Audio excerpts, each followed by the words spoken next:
T'as des petits, actuellement ils sont en train de dormir, parce que demain ils ont école. T'as des petits qui n'ont pas l'âge de passer le permis, qui n'ont pas l'âge de passer le bac. Et puis t'as des mecs comme Baye, 17 ans, beau gosse, millionnaire, rempli de trophées, et il joue au PSG. Mais comment tu veux pas être jaloux? Comment tu veux pas être jaloux? Le mec, il a tout pour lui, il n'a que 17 ans. Il n'a que 17 ans. Bref, vous l'aurez compris, cette année 2026 commence très bien pour Mbaye. Et l'année 2025 était magnifique aussi. Sans compter que ce petit, je l'ai critiqué. Et je l'assume totalement. Je l'ai critiqué au PSG. Parce qu'à ses débuts, il était nul à chier. Mais aujourd'hui, Mbaye, c'est autre chose. Je reconnais mes torts. Et j'ai mal parlé. Pardon Mbaye. Je vais commencer tout doucement à rentrer dans le train. Mais attention, je peux très vite sortir du train. D'accord, on a dit finir le jeu, hein, Mbaye il a abusé les frères, hein. 17 ans, guettez-moi son palmarès. Il y a des joueurs qui fin de carrière à 40 ans n'ont même pas ce palmarès les frères. 17 ans. À 17 ans, Mbaye c'est la Ligue 1, la Champions League, la Super Coupe d'Europe, le Trophée des Champions, la Coupe de France, la Coupe intercontinentale et désormais la CAN s'ajoute à son palmarès. Le tout en étant le deuxième joueur le plus jeune de l'histoire à remporter la CAN. Est-ce que vous vous rendez compte les gars du palmarès du garçon à 17 ans? À 17 ans, s'il vous plaît. Alors oui, il n'est pas forcément un acteur majeur dans toutes ces compétitions, je suis bien d'accord. Voire on pourrait même dire dans aucune, je pense. Enfin, acteur majeur, je veux dire. Encore qu'à la CAN, il est quand même un acteur plus ou moins majeur, si. Mais j'ai envie de vous dire, il aura tout le temps d'être important dans ces compétitions-là en grandissant. À 17 ans, il a littéralement quasiment fini le football collectif. Il lui manque quoi à la rigueur? Une Coupe du Monde. Et après ça, il a tout gagné. Il a littéralement tout gagné, les frères. C'est du grand n'importe quoi, en fait. Le tout étant un joueur qui monte en puissance, qui est de plus en plus fort, qui va sûrement s'imposer au Paris Saint-Germain. Moi, j'y crois clairement. Je pense qu'il va s'imposer. Les gars, en fait, c'est juste dingue. C'est seulement dingue. On a dit finir le jeu, mais garçon, doucement, doucement, s'il te plaît. C'est la première fois. Que Thiaw, il a déshonoré les Sénégalais. Beaucoup disent qu'il n'aurait pas dû demander à son équipe de quitter le terrain. Mais les frérots, moi, en tant que supporter du Paris Saint-Germain, la remontada n'aurait pas eu lieu si Emery avait porté ses couilles comme Thiaw. Je vous jure, il y avait faute de Benzema sur Donnarumma. À ce moment-là, si Tourelle avait porté ses couilles, ça ne serait pas passé comme ça. Donc, à un moment donné, pour le bien du football, il faut bien qu'il y ait des gens qui prennent des décisions. Après, ceux qui disent, oui, heureusement, Mané, il était là, heureusement que Mané, il n'a pas fait comme Thiaw. Oui, dans une équipe, c'est pour ça que tout le monde n'est pas...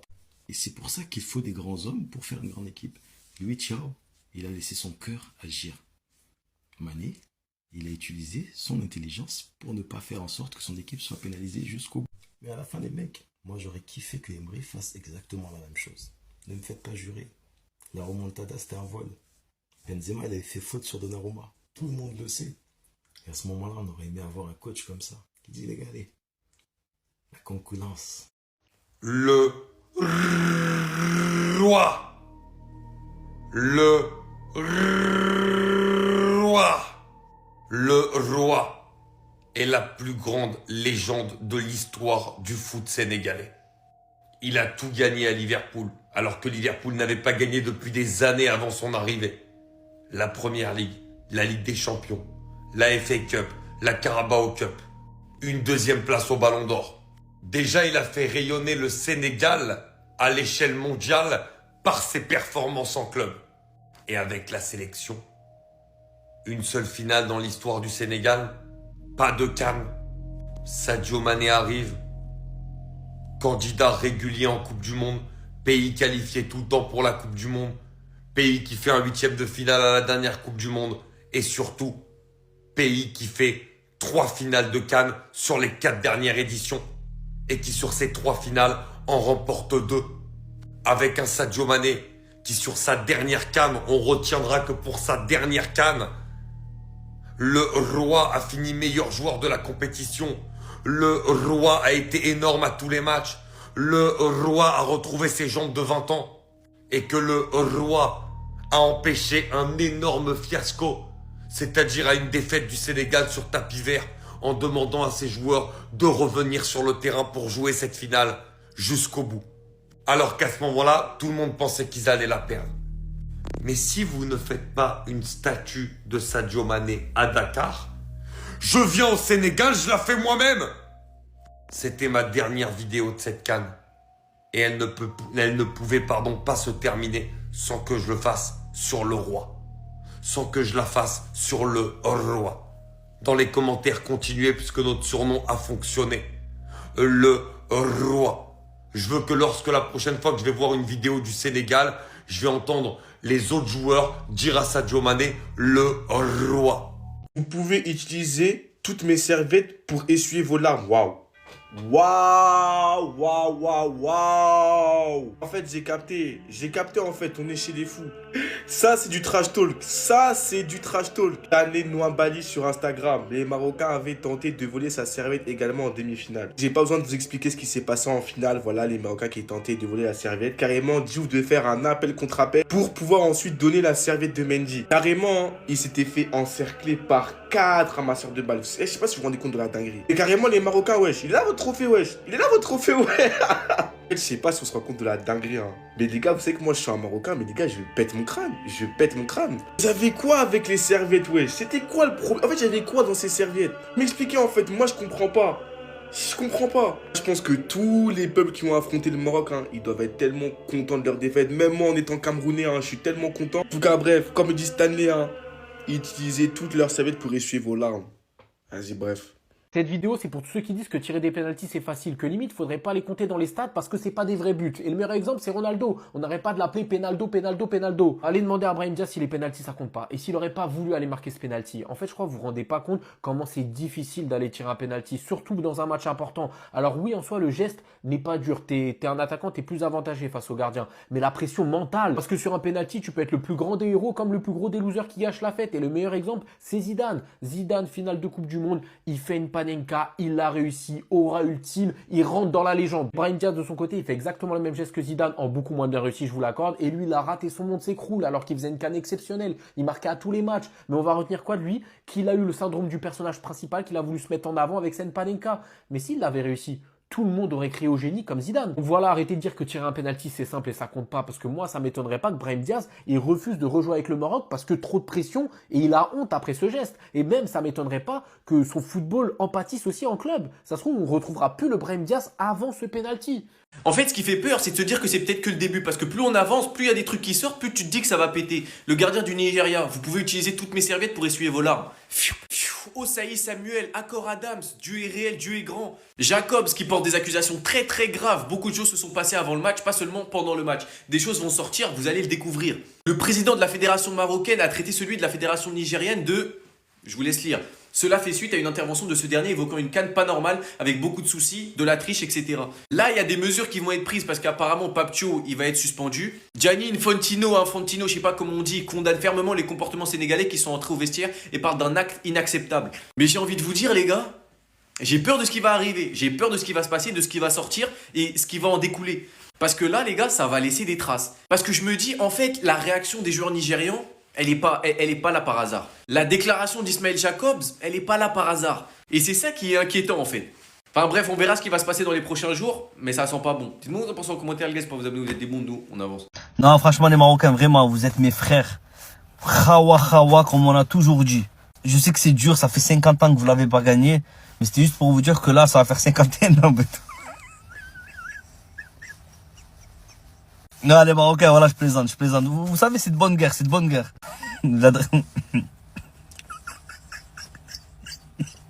Ah, putain, j'ai mal à la tête. La dernière fois que vous l'avez gagné, c'est fait comme ça, à dire. Non, mais vraiment, les Marocains, je sais que vous êtes tristes. J'essaie de vous remonter le moral. Je suis votre khawa algérien. J'essaie de vous remonter le moral, les Marocains. Voilà, après moi, j'ai entendu un truc. Voilà, je lève les mains, c'est pas moi. Ne commencez pas à dire c'est l'enfer. Je lève les mains. C'est pas moi les Marocains. It's not me. Mais j'ai entendu.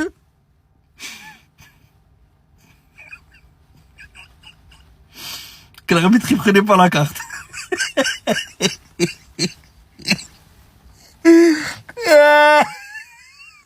C'est bon, je vous laisse. L'histoire de la serviette hier à la canne, les frères, je me remets toujours pas. Mais pour ceux qui ne savent pas pourquoi les Marocains voulaient à tout prix du coup prendre la serviette d'Edouard Mendy et l'acheter, tout simplement, c'est que en gros quand il pleut, généralement les gardiens, ils ont une serviette à côté d'eux pour s'essuyer les gants, pour pas que la balle glisse, etc. Et donc en fait les Marocains voulaient prendre cette serviette, tout simplement la jeter pour que Edouard Mendy ne s'essuie pas les mains et que la balle glisse. Donc tout simplement un acte de tricherie. Mais bon, ça leur donnera pas un trophée bien évidemment. Hein. Moi ce qui m'a le plus choqué, voilà, c'est Hakimi en fait. Je suis supporter parisien, mais franchement j'ai été déçu. Voilà, j'étais déçu de lui. Qu'ils ont été prêts à faire, à mettre leur dignité de côté, etc. pour une finale de CAN en fait. Le fait que c'est Hakimi qui jette la serviette, etc. Alors que Hakimi, il a jamais de problème, c'est un mec, il est ultra gentil normalement de base. Ça m'a dégoûté de lui, je vais pas vous mentir. Et l'avoir au PSG, bah j'ai honte tout simplement, voilà. Mais j'ai bien aimé l'attitude du coup du deuxième gardien de Juve qui a protégé la serviette de Benji. Les ramasseurs de balles marocains, les vous faire foutre respectueusement. Je pense que ça pense en commentaire, mais moi je trouve ce comportement ridicule en fait. Le Maroc n'avait pas besoin de ça pour gagner tout simplement. Malheureusement, ce grand homme qu'est Papcho va servir d'exemple. Ils vont s'exercer sur lui parce que hier, ce qu'il a fait, oui, ce n'est pas normal. Que ce soit à froid ou à chaud, en fait, on ouvre la porte à une dérive qui deviendra incontrôlable au fur et à mesure du temps. Chaque fois qu'une équipe se sentira lésée, elle décidera de quitter le terrain en fait. Et je préfère vous le dire dès maintenant et de vous y préparer carrément. Les sanctions qui vont être appliquées, que ce soit à Papcho ou à la Fédération sénégalaise de football, ce sera du jamais vu en termes d'amende et en termes de toutes ces choses-là. Je reste même persuadé qu'ils pourront tirer un trait sur la dotation de compétition de la Coupe d'Afrique des Nations. Les 8 millions qu'ils ont empochés là, je pense qu'ils vont les découper en deux les gars. Ça va faire mal à la poche du football sénégalais, cette histoire, moi je vous le dis. Parce que le truc, c'est que si tout le monde aurait agi de la même manière, ça aurait complètement changé le cours de l'histoire. Et là, je pense à Drogba. Naturellement, c'est l'exemple de Chelsea-Barça qui me vient à l'esprit. Imaginez une seule seconde que les joueurs de Chelsea auraient décidé de quitter le terrain. Plein de fois, c'est arrivé. Plein de fois, il y a eu des situations plus que litigieuses. Mais si tout le monde s'amusait à quitter le terrain lorsqu'on n'est pas d'accord avec les décisions d'arbitrage, bah ça partirait en couille complet les gars. Il n'y aurait plus de sport en fait. C'est juste anti-sportif. On verrait plus jamais de match de football dans nos vies. Alors oui, chaque situation a un contexte particulier. Et quand tu portes un peu plus d'attention au contexte de la finale qui s'est jouée hier et le contexte de cette finale de Coupe d'Afrique des Nations qui a débouché sur la situation qu'on a tous vu, qui nous a tous choqués, de voir les joueurs sénégalais quitter le terrain lors d'une finale, on n'a jamais vu ça jusqu'à preuve du contraire. Et d'ailleurs, encore une fois, ça fait une mauvaise publicité du football africain parce que ça arrive chez qui? Chez nous, quand je vous dis qu'on est premier dans tout ce qui n'est pas positif, bah c'est vrai, tout ce qui est négatif, on est les champions dans ça. On a montré l'exemple, mais le mauvais exemple, encore une fois de plus. Mais comme je suis quelqu'un qui se pose énormément de questions, qui réfléchit, le truc c'est que chaque situation c'est une nuance. Et là, il faut savoir nuancer avec tout ce qui s'est passé. L'accumulation de toutes les choses qui se sont passées depuis la veille même de la finale. J'aurais été à la place des Sénégalais, je me pose la question de savoir si j'aurais pas réagi de la même manière. Moi aussi, j'aurais pensé que tout était contre moi. Et ça aurait juste été une grande blague en fait. J'aurais juste préféré quitter le terrain. Donc ça peut se comprendre. La situation était exceptionnelle. Et la situation a fait que ça nous a amené à cette situation-là, pardon. Donc il faut savoir nuancer tout ça. Il faut savoir apporter de la nuance à toutes ces choses-là. Parce que la situation, je le répète, était exceptionnelle. Et quand, quelques secondes avant, on te refuse un but injustement qui en était un, il n'y avait pas faute sur Hakimi. Et que dans les minutes qui suivent, à la dernière minute du temps réglementaire, à la dernière seconde, on accorde un penalty au pays organisateur. Dans une situation plus que discutable. Mais oui, tu te poses des questions. Et oui, tu as l'impression de te faire niquer. Et oui, tu as envie de quitter le terrain, les gars. Bien que ce soit pas un match de quartier, que ce soit des professionnels qui doivent garder la tête haute. D'où la réaction de Sadio Mané qui a été exemplaire et exceptionnelle, vraiment digne d'un capitaine. Et moi, je le félicite encore une fois de plus pour ça. Et il y avait tellement injustice que tu étais dans l'obligation de marquer le coup quoi qu'il arrive. Et en temps normal, c'est pas quelque chose de normal parce que quand tu ouvres la porte à ça, tu ouvres la porte à tout. Tout le monde s'amusera à quitter le terrain, on s'en sortirait plus. Donc je sais pas ce que vous en pensez. Je suis juste là pour vous dire que Papcho, il va prendre cher. Très cher même, il va servir d'exemple. Ils vont s'exercer sur lui. Il faut que ce soit sanctionné parce que ça ouvre la porte à une dérive de fou malade. Restez sobre, abonnez-vous les gars, on s'attrape.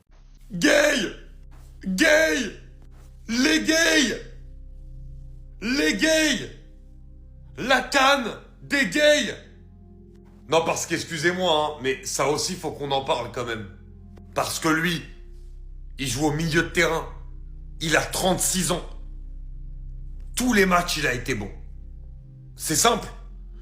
Tous les matchs, il a été bon.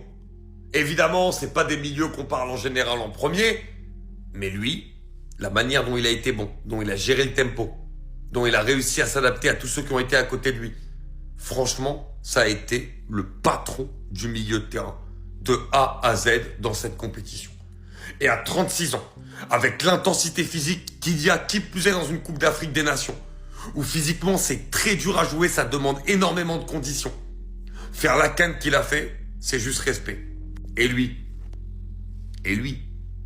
qui te met les 2 buts contre le Soudan, je pense que c'est contre le Soudan, hein, vous me dites si je dis une bêtise, et marquer ce but qu'il marque en finale, c'est extraordinaire.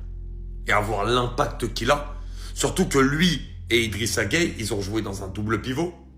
À partir des 8e de finale, tu les remets dans un milieu à 3 avec Habib Diarra, des fois avec Lamine Camara. Sur la finale, tu démarres dans un milieu à 3, tu repasses dans un double pivot à un moment donné dans le match. Ils ont toujours su s'adapter. Leur canne, elle est exceptionnelle. Regardez bien qui est allé trouver Edouard Mendy dans son hôtel les dernières heures avant que les champions d'Afrique arrivent au Sénégal et on va en parler. Vous avez bien évidemment reconnu Saïd Barry et la fameuse histoire de la serviette hier soir. J'en dis qu'on en garde un bon souvenir. J'en dis qu'il faut être un véritable homme courageux pour reconnaître ses torts et surtout aller faire le nécessaire avant que ça soit trop tard. Puisque de ce pas, il n'a plus aucun regret vis-à-vis du fait que le Sénégal est bien arrivé au pays et demain, à 11 h du matin si je ne me trompe pas, le trophée sera présenté au peuple. J'en profite d'ailleurs pour vous rappeler que le maillot exclusif sorti à l'effigie de l'obtention de la Coupe d'Afrique des Nations de la part du Sénégal est disponible. Tawa Football a bien fait le travail et bien évidemment que vous avez mon code promo pour obtenir moins 10%. Les détails sont monstrueux, que ce soit la date de l'obtention du trophée, les équipes qu'ils ont éliminées ici sur le manche. Pensez tout simplement vous le procurer. Je rajouterai bien évidemment pour dire à toute l'Afrique qui vont regarder cette vidéo de prendre exemple au vu de tout ce qui s'est passé les dernières heures. La vidéo vient de sortir et je vois déjà des personnes qui disent on n'accepte pas, c'est trop tard. Alors qu'Edouard Mendy lui-même a accepté de lui serrer la main. S'il y a bien une chose, les gars, pour laquelle on arrive un minimum à promouvoir l'Afrique, l'un des détails qui fait que on arrive à mettre en valeur ce continent, c'est notre fraternité. Et si on arrive à dissoudre ça, parce que moi qui est turc, qui n'a rien à voir dans tout ça, je vous le dis, que va-t-il rester dans tout ça? À un moment donné, il faut savoir se calmer. Il faut savoir prendre exemple. Et surtout respecter. Alors les gars, là j'ai décidé de faire un 2 en 1. Je vais parler de la story avec les serviettes parce que je pense que c'est la plus drôle de l'histoire du monde du football. Parce que c'est juste invraisemblable ce qui s'est passé. Et je vais parler de la folie qui s'est emparée de Brahim Diaz au moment de tirer un penalty. Mais d'abord les serviettes. Du coup les serviettes, faut nous expliquer. Il y a des ramasseurs de balles qui se sont amusés à tabasser, et je pèse mes mots, Yvan Diouf, pour une serviette, les gars. On est même amusé ensuite en story Instagram. Est-ce qu'on se rend compte du niveau qu'on a atteint? Des ramasseurs de balles, vulgaires ramasseurs de balles, se sont attaqués. Un des gardiens de l'effectif sénégalais, vous trouvez ça normal? Ça avait déjà commencé avec le gardien du Nigeria, ils ont ensuite réitéré avec les Sénégalais. D'ailleurs, ça a fait l'objet de pas mal de blagues sur Twitter et j'étais mort de rire. Je sors de la douche, quelqu'un a volé ma serviette. Franchement, on préfère en rire plus qu'autre chose parce que c'est grave ce qui s'est passé hier. Ensuite, pour revenir sur Brahim Diaz, je me pose encore une fois de plus la question de qu'est-ce qui lui est passé par la tête? Qu'est-ce qui lui a traversé l'esprit avant de tirer ce penalty? Parce qu'il a littéralement vendu son pays, les gars. 50 ans que ton pays attend un titre.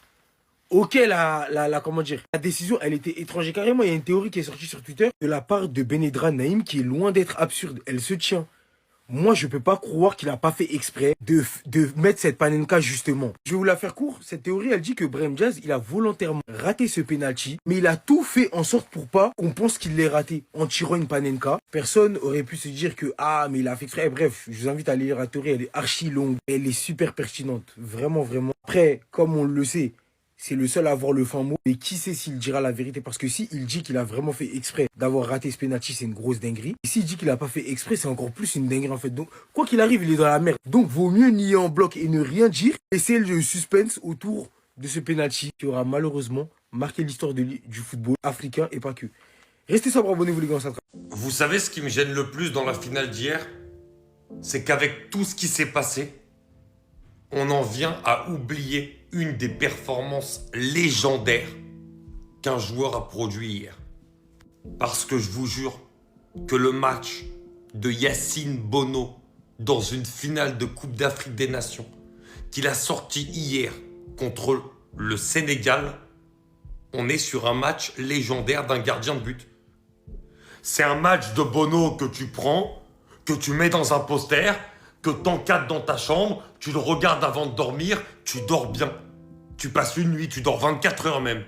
Et c'est ça qui m'énerve, c'est que toutes les erreurs, toute la mauvaise image qu'il y a eu hier, ça nous a empêché de parler ou de mettre du crédit sur ce genre de performance. Que ce soit cet arrêt-là, sur Ndiaye, qui nous rappelle tous d'ailleurs un arrêt mythique. Voilà, pour vous faire la comparaison, hein. Voilà. 2-3 autres arrêts dans le match qui sortent stratosphériques et aussi... Là où on se dit tous, à vitesse réelle, que c'est un immense raté d'Ndiaye, bah non, c'est Bono. Il touche la balle avant, il la met sur son pied. Bien sûr que le joueur, il a plus le contrôle du ballon. C'est extraordinaire.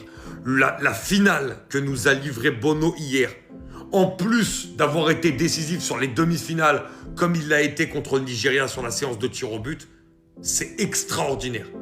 Il a été élu meilleur gardien de la compète et c'est totalement mérité. Mais il faudra qu'on se pose aussi un peu plus globalement et qu'on parle de Bono dans les matchs importants. Parce que c'est un vrai gardien monstrueux, ce mec.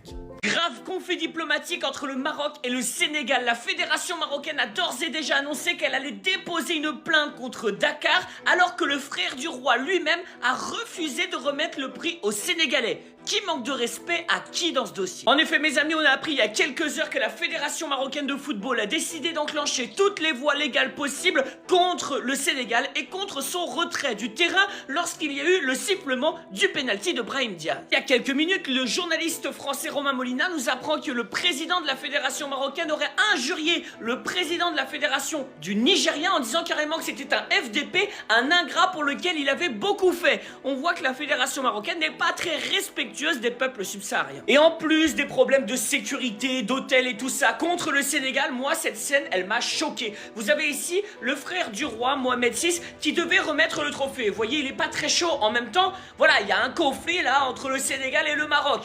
Donc finalement, c'est même pas lui qui porte le trophée, on l'amène jusque devant le podium et normalement, c'est à lui de remettre cette coupe. Regardez bien, vous avez ici cet homme qui tient la coupe et qui lui dit tiens, essaye de leur remettre si tu le veux bien. Il la touche, et voilà, c'est tout. Voilà comment sont traités les Sénégalais. De leur côté, les Sénégalais ont publié aujourd'hui même un communiqué du ministère de l'intégration africaine pour remercier le Maroc pour son organisation, pour son hospitalité, ce qui est quand même une tentative de mettre un peu moins d'huile sur le feu. Mes amis, le conflit diplomatique entre le Maroc et le Sénégal semble unilatéral. Bon courage à ceux qui vont survivre et surtout, vive l'Afrique libre et souveraine. Sinon les gars, Pape Gay, on en parle ou on fait semblant de pas voir? Voilà les gars, c'est une dinguerie, je me rappelle comme si c'était hier les gars. Sadio Mané à Benjamin Moukandjo, c'est lui qui avait volé mon rêve en 2017. J'avais pleuré ce jour-là, les gars. La vérité, quand j'ai vu Sadio Mané pleurer comme ça, je me suis dit non, lui ça va être une légende absolue. Parce que pour perdre comme ça d'abord, en fait pour réussir, faut perdre d'abord, la vérité. Parce que tu vois, quand tu perds, la vie quand tu perds, je te jure, la vérité que ça travaille mentalement. Et tu deviens une autre personne. Je vous jure. En fait, tu deviens la même personne, mais tu changes de mentalité. Et je vous jure que les gars, c'est réel, les gars. Et en plus, il y a toujours la justice de Dieu. Quand Lamine Camara, il a pleuré en 2024 face à la Côte d'Ivoire, quand il a perdu en de finale de la CAN 2023, et que par la suite, il remporte la CAN 2025. Les gars, c'est une dingue. En fait, plus tu fais des erreurs, plus tu fais des échecs, et plus tu évolues. Je vous jure que les gars, c'est une folie. Et tant que tu réussis pas ça, tu vas jamais devenir quelqu'un. Et là, maintenant, regardez. Il a perdu. Il avait perdu. Là, maintenant, regardez maintenant. Regardez maintenant actuellement là. 2 cannes en moins de 5 ans. C'est une dinguerie. Et là, maintenant, il peut être fier de son parcours. Parce qu'en vrai de vrai, si tu veux être un bon joueur sans forcer, tu dois être au début comme ça. Parce que moi, les gars, je me rappelle de ce match-là. La vérité, c'était une folie qu'on a perdu face au Cameroun. Non, Leicester. En tout cas, cette année-là, les Camerounais, ils étaient bons. La CAN 2017, ils étaient boostés de ouf, la vérité.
Algériens, félicitations, vous avez gagné.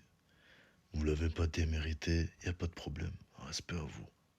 Mais s'il vous plaît, on est fatigué.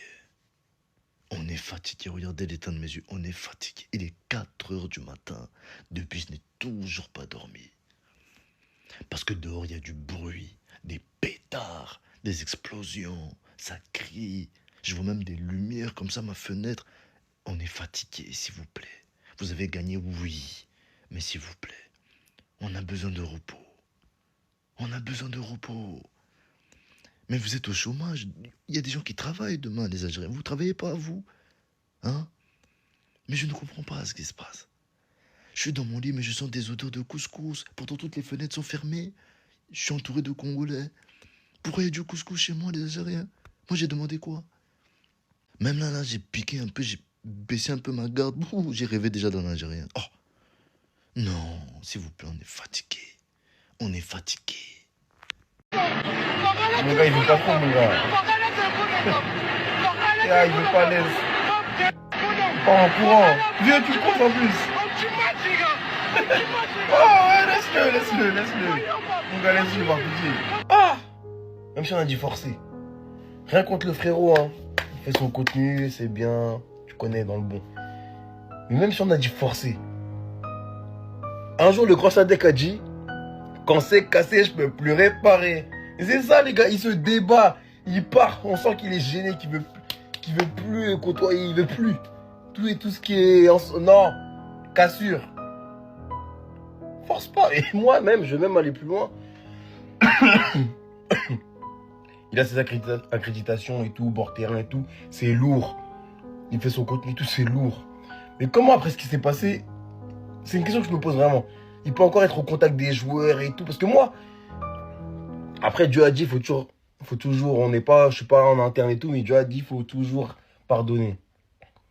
Mais moi, quand je vois au contact des joueurs, je sens que les joueurs, il y a un truc, en fait. C'est plus comme avant. Parce que moi, quand j'étais plus jeune, j'étais pas encore sur les réseaux, je pouvais suivre ses snaps. Je voyais comment c'était fluide. Mais là, c'est plus, non. Donc moi, je comprends pas comment lui, après ce qui s'est passé avec Pape Gueye, peut encore être proche des joueurs. Je sais pas. En tout cas, faut éviter de forcer. Ça empêcherait ces scènes gênantes là. Et c'est tout, quoi. C'est tout. Sinon, voilà, c'est bravo au Sénégal, hein, encore une fois. Hein.